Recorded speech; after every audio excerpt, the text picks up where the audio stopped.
Jessica stood in the empty lobby of Harrington Dynamics long after the last employee had left.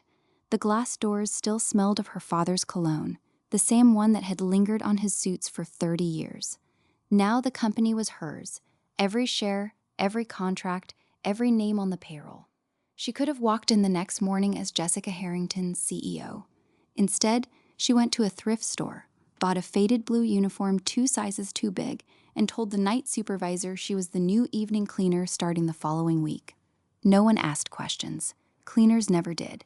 For 3 weeks, she mopped floors, emptied bins, and wiped fingerprints from the executive glass.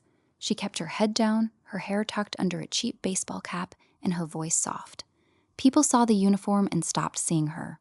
What she saw, however, stayed with her. In the open plan office, interns were treated like furniture.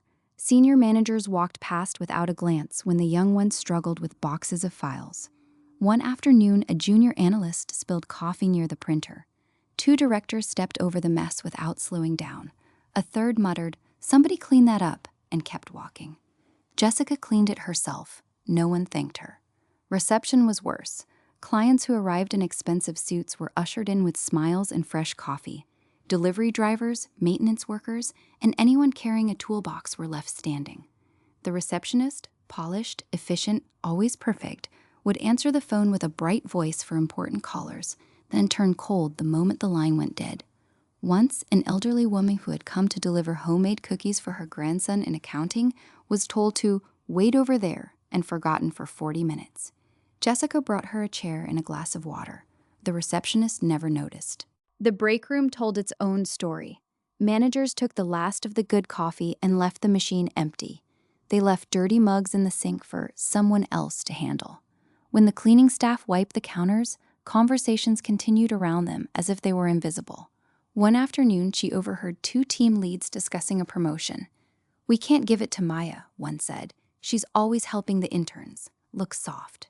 The other laughed. "Exactly. We need people who know how to climb." The worst moment came on a Friday evening. A young courier, rain-soaked, out of breath, arrived with an urgent package for the legal department. The security guard at the desk barely looked up. "Drop it and go." When the boy asked for a signature, the guard sighed theatrically and made him wait while he finished a personal call. Jessica watched from behind her mop cart. The boy's hands were shaking from the cold. She signed for the package herself and offered him a towel from the supply closet. He looked at her like she had handed him gold. That night, Jessica sat on the floor of the empty lobby, the mop still wet beside her, and felt something cold settle in her chest. These were the people her father had trusted. These were the faces that would greet clients, mentor new hires, and decide whose voices mattered. They were polite to power and indifferent to everything else. Kindness was optional. Respect was reserved for those who already had it. On the Monday of the 4th week, she arrived in a tailored black suit, hair down, no cap. The receptionist's eyes widened. The security guard straightened. Managers who had never looked at the cleaner suddenly found reasons to introduce themselves. Jessica called an all-hands meeting that afternoon. She stood at the front of the room and told them exactly who she had been for the past 3 weeks. She described the spilled coffee, the forgotten elderly woman, the rain-soaked courier, the empty coffee pot, the conversations that treated helpfulness as weakness. She did not raise her voice. She did not need to. "I inherited more than a company," she said.